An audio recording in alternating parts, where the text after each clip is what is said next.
Assalamualaikum warahmatullahi wabarakatuh. Salam sejahtera bagi kita semua.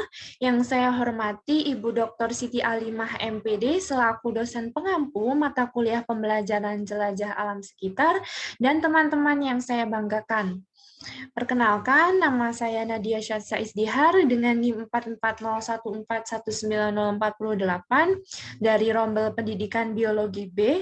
Dalam video kali ini, saya akan menjelaskan rencana pelaksanaan pembelajaran dengan menggunakan model pembelajaran yang sudah saya rancang, yaitu model pembelajaran EduJoy Learning. Model pembelajaran EduJoy Learning berasal dari kata education yang berarti didikan dan kata enjoyment yang berarti kesenangan atau kegembiraan. Model ini merupakan model pembelajaran yang mengedepankan unsur menyenangkan dalam proses pembelajarannya. Harapannya dengan menerapkan model pembelajaran ini, guru dan peserta didik dapat menciptakan lingkungan pembelajaran yang menyenangkan, menarik, dan antusias sehingga akan menjadikan peserta didik memiliki keinginan atau kecenderungan positif yang mampu membantu peserta didik dalam mempelajari materi dan membantu mengatasi hambatan peserta didik selama kegiatan pembelajaran berlangsung. Model pembelajaran ini akan saya terapkan pada KD 3.1 dan 4.1 untuk kompetensi dasar 3.1 yaitu menjelaskan pengaruh faktor internal dan faktor eksternal terhadap pertumbuhan dan perkembangan makhluk hidup. Dan kompetensi dasar 4.1 yaitu menyusun laporan hasil percobaan tentang pengaruh faktor eksternal terhadap proses pertumbuhan dan perkembangan tanaman. Model pembelajaran EduJoy Learning ini sesuai apabila diterapkan pada kompetensi dasar 3.1 dan 4.1 dikarenakan dalam hal ini peserta didik difasilitasi untuk mengkonstruksi pengetahuannya sendiri berdasarkan pengalamannya dan dapat mengembangkan kemampuan berpikirnya untuk menemukan dan memecahkan persoalan dengan bimbingan guru agar proses pembelajaran bersifat aktif dengan keterlibatan peserta didik dan menjadikan pembelajaran lebih bermakna.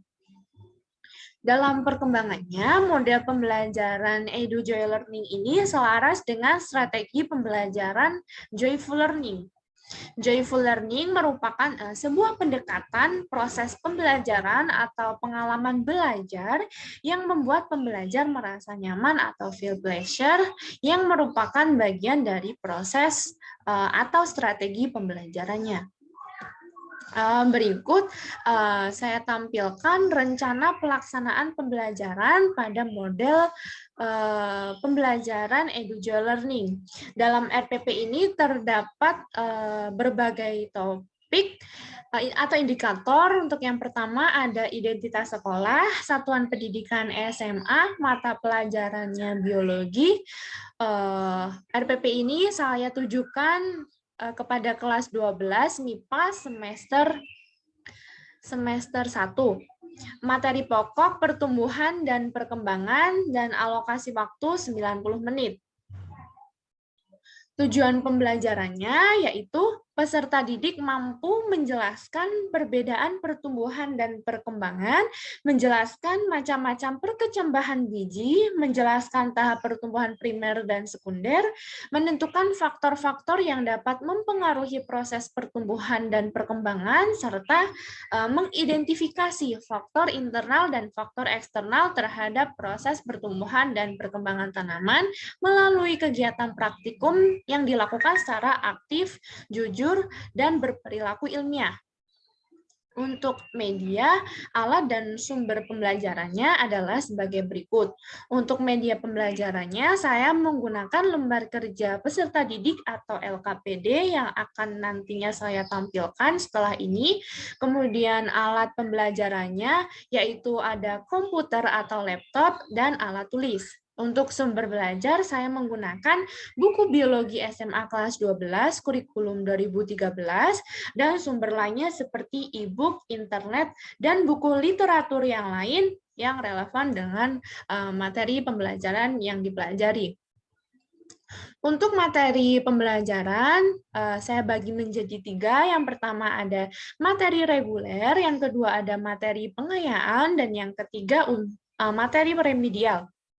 Untuk materi reguler terdiri dari yang pertama, pengertian pertumbuhan dan perkembangan. Untuk yang kedua, proses perkecambahan biji. Yang ketiga, macam-macam perkecambahan biji. Yang keempat, pertumbuhan primer dan sekunder pada tanaman. Kemudian yang terakhir, terdapat faktor-faktor yang mempengaruhi proses pertumbuhan dan perkembangan tanaman.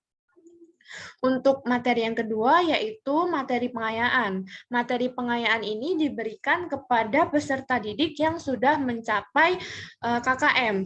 Nah, selanjutnya setelah peserta didik mencapai KKM, peserta didik diharapkan mempelajari materi tentang pengaruh faktor internal dan faktor eksternal terhadap proses pertumbuhan dan perkembangan tanaman. Kemudian untuk materi yang ketiga yaitu materi remedial, yaitu ditujukan kepada peserta didik yang belum mencapai KKM, maka selanjutnya akan mengerjakan dan akan diberikan soal-soal remedial. Kemudian indikator yang selanjutnya ada kompetensi dasar dan indikator pencapaian kompetensi atau IPK. Untuk kompetensi dasar 3.1 yaitu menjelaskan pengaruh faktor internal dan faktor eksternal terhadap pertumbuhan dan perkembangan makhluk hidup. Terdapat 5 indikator pencapaian kompetensi. Untuk yang pertama, 3.1.1 yaitu menjelaskan perbedaan pertumbuhan dan perkembangan. Untuk yang 3.1.2 yaitu menjelaskan macam-macam perkecambahan pada biji. Untuk yang 3.1.3 yaitu menjelaskan tahap pertumbuhan primer dan sekunder. Untuk 3.1.4 yaitu menentukan faktor-faktor yang mempengaruhi proses pertumbuhan dan perkembangan tanaman. Untuk yang terakhir 3.1.5 yaitu mengidentifikasi pengaruh faktor internal dan faktor eksternal terhadap pertumbuhan dan perkembangan tanaman. Nah, untuk KD 3.1 ini atau KD pengetahuan ini sebagai dasar peserta didik melakukan kegiatan eksplorasi dan kegiatan praktikum sehingga nantinya peserta didik dapat memahami dan menjawab soal-soal terkait materi yang akan dipelajari. Kemudian KD 4.1 yaitu menyusun laporan hasil percobaan tentang pengaruh faktor eksternal terhadap proses pertumbuhan dan perkembangan tanaman. Terdapat 3 IPK, yaitu yang pertama 4.1.1 yaitu merancang percobaan tentang pengaruh faktor eksternal terhadap proses pertumbuhan dan perkembangan pada tanaman. Untuk yang kedua, 4.1.2 yaitu melakukan pengamatan tentang pengaruh faktor eksternal terhadap proses pertumbuhan dan perkembangan tanaman. Kemudian 4.1.3 yaitu menyajikan laporan hasil percobaan tentang pengaruh faktor eksternal terhadap proses pertumbuhan dan perkembangan pada tanaman. Untuk KD keterampilan ini, nantinya peserta didik akan mengamati pengaruh faktor eksternal, pertumbuhan, dan perkembangan tanaman yang nantinya setelah dilakukan pengamatan, peserta didik diharapkan dapat menyajikan laporan. Untuk yang selanjutnya yaitu kegiatan pembelajaran. Untuk yang pertama ada pendahuluan. Dalam kegiatan pendahuluan ini, guru memberikan salam kepada peserta didik dan peserta didik menjawab salam dari guru. Untuk yang kedua, guru meminta ketua kelas untuk memimpin doa sebelum memulai pembelajaran. Untuk yang ketiga, guru menanyakan presensi peserta didik. Kemudian kegiatan yang selanjutnya yaitu kegiatan inti. Terdapat 5 sintaks yang saya cantumkan dalam kegiatan inti ini. Yang kelima sintaks ini merupakan sintaks dari model pembelajaran yang sudah saya rancang, yaitu model pembelajaran EduJoy Learning. Nah, model ini terdapat 5 sintaks. Yang pertama ada orientation, yang kedua ada critical thinking and problem solving, kemudian yang ketiga ada communication, untuk yang keempat ada creativity and innovation, kemudian yang kelima ada reflection. Untuk sintaks yang pertama, orientation, terdapat 5 langkah pembelajaran yang harus ditempuh. Untuk yang pertama, guru menyampaikan tujuan pembelajaran. Untuk yang kedua, guru memberikan persepsi melalui media pembelajaran berupa video pertumbuhan dan perkembangan tanaman dalam bentuk animasi yang menyenangkan agar nantinya peserta didik dapat antusias dalam mengikuti pembelajaran. Untuk langkah pembelajaran yang ketiga, yaitu guru membagi peserta didik menjadi beberapa kelompok besar. Untuk yang keempat, guru mengarahkan peserta didik untuk merumuskan masalah dan menyusun hipotesis setelah ditayangkan video, kemudian dilakukan secara berkelompok. Untuk langkah pembelajaran yang kelima, yaitu guru mengakses pemahaman dan keterampilan peserta didik melalui pemberian soal pretest menggunakan media yang menyenangkan, yaitu saya menggunakan media quizzes yang dapat diakses melalui internet. Kemudian untuk sintaks yang kedua yaitu critical thinking and problem solving. Terdapat 5 langkah pembelajaran. Yang pertama, peserta didik mengumpulkan data melalui kegiatan eksplorasi sumber daya alam yang ada di lingkungan sekitar peserta didik secara berkelompok yang dirancang secara menyenangkan dalam bentuk nantinya peserta didik diberi misi yang harus dipecahkan. Kemudian misi tersebut ditayangkan pada video pembelajaran pada saat dilaksanakannya persepsi. Kemudian yang selanjutnya yaitu peserta didik melakukan kegiatan percobaan ilmiah pengaruh faktor eksternal terhadap proses pertumbuhan dan perkembangan tanaman secara berkelompok serta menuliskan hasilnya pada lembar kerja pengaruh faktor eksternal terhadap proses pertumbuhan dan perkembangan tanaman. Untuk yang ketiga, peserta didik membuat laporan hasil percobaan ilmiah, pengaruh faktor eksternal terhadap proses pertumbuhan dan perkembangan tanaman secara berkelompok setelah melakukan kegiatan observasi. Yang keempat, peserta didik menjawab pertanyaan yang diberikan pada lembar kerja pengaruh faktor eksternal terhadap proses pertumbuhan dan perkembangan tanaman secara berkelompok. Untuk yang kelima, guru mengakses pemahaman dan keterampilan peserta didik melalui lembar penilaian kinerja peserta didik selama dilaksanakannya percobaan dan lembar penilaian laporan hasil observasi. Untuk sintaks yang selanjutnya yaitu communication. Terdapat 5 langkah pembelajaran. Yang pertama, peserta didik mempresentasikan hasil percobaan ilmiah pengaruh faktor eksternal terhadap proses pertumbuhan dan perkembangan tanaman secara berkelompok melalui media presentasi yang interaktif, yang menyenangkan, dan ditanggapi oleh kelompok yang lain. Kemudian yang kedua, peserta didik menjawab rumusan masalah dan membuktikan hipotesis secara berkelompok. Kemudian yang ketiga, peserta didik membuktikan dan mengklarifikasi penjelasan dengan melakukan diskusi tanya-jawab yang dilakukan secara berkelompok.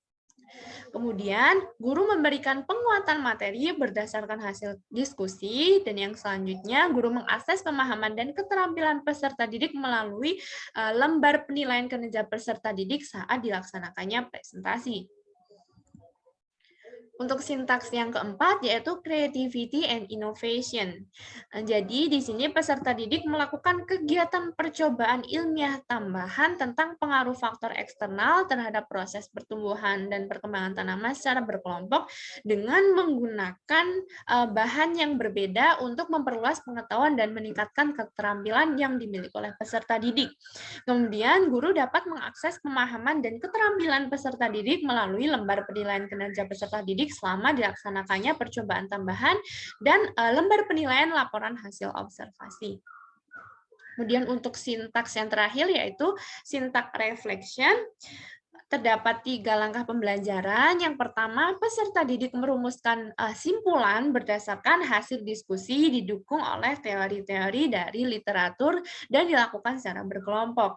Kemudian guru melakukan evaluasi melalui pemberian soal post-test menggunakan media yang menyenangkan, yaitu saya menggunakan quizzes yang dapat diakses melalui internet.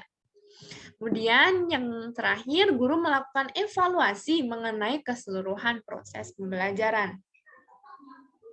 Kemudian kegiatan yang terakhir yaitu penutup. Di sini guru meminta ketua kelas untuk memimpin doa sebelum mengakhiri kegiatan pembelajaran. Kemudian guru mengakhiri pembelajaran dengan mengucapkan salam. Nah, kemudian yang selanjutnya ada penilaian proses dan hasil belajar. Di sini saya menggunakan 3 bentuk penilaian, yaitu yang pertama penilaian pengetahuan, yang kedua penilaian keterampilan, dan penilaian sikap. Untuk penilaian pengetahuan, saya menggunakan tes tertulis, yaitu soal pilihan ganda yang nantinya akan saya tampilkan setelah ini. Untuk yang kedua penilaian keterampilan, saya menggunakan lembar penilaian produk, yaitu nantinya produk yang dihasilkan yaitu berupa laporan hasil observasi. Untuk yang ketiga yaitu penilaian sikap, yaitu lembar penilaian kinerja saat dilaksanakannya presentasi. Nah, untuk yang selanjutnya yaitu rencana tindak lanjut hasil penilaian. Di sini ada pengayaan dan remedial.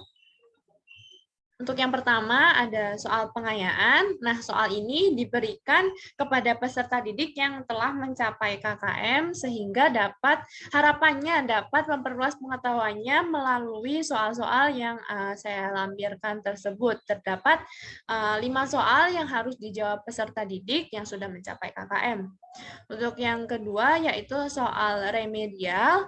Soal ini diberikan kepada peserta didik yang belum mencapai KKM. Di sini terdapat 10 soal pilihan ganda yang harus dikerjakan. Berikut saya tampilkan soalnya. Nah, kemudian saya akan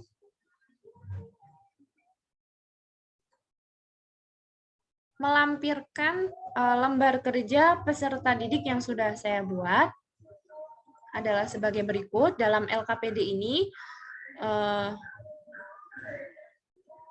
terdapat beberapa bagian. Yang pertama ada tujuan dari LKPD, tujuan dari kegiatan pembelajarannya, kemudian ada dasar teori, kemudian saya juga lengkapi dengan alat dan bahan sebelum dilakukannya praktikum, kemudian cara kerja.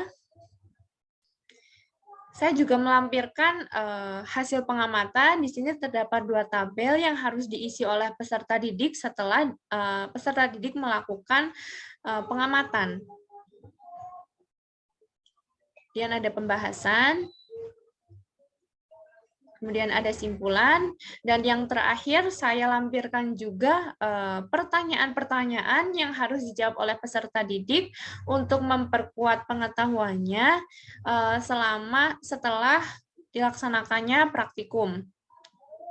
Di sini saya rancang praktikum untuk pengaruh faktor eksternal terhadap proses pertumbuhan dan perkembangan tanaman, yaitu dengan judul Pertumbuhan dan Perkembangan pada Kacang Hijau. Nah, kemudian saya juga lampirkan ada penilaian soal tes evaluasi. Di sini saya memberikan 10 soal pilihan ganda yang nantinya akan dikerjakan siswa selama 30 menit sebagai dari bentuk evaluasi dari guru. Berikut soalnya saya tampilkan.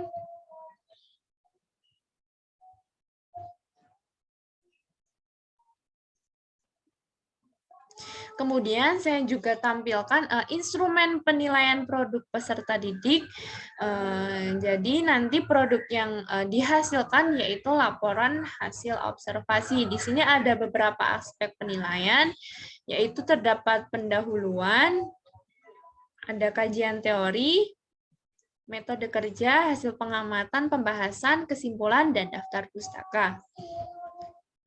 Dan untuk yang selanjutnya, saya lampirkan juga instrumen penilaian kinerja peserta didik yang nantinya akan saya gunakan saat peserta didik melakukan presentasi.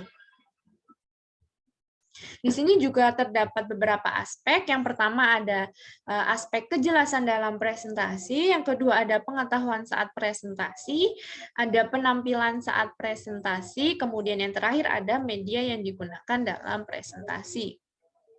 Nah, berikut rencana pelaksanaan pembelajaran pada model pembelajaran Edu Learning yang sudah saya susun.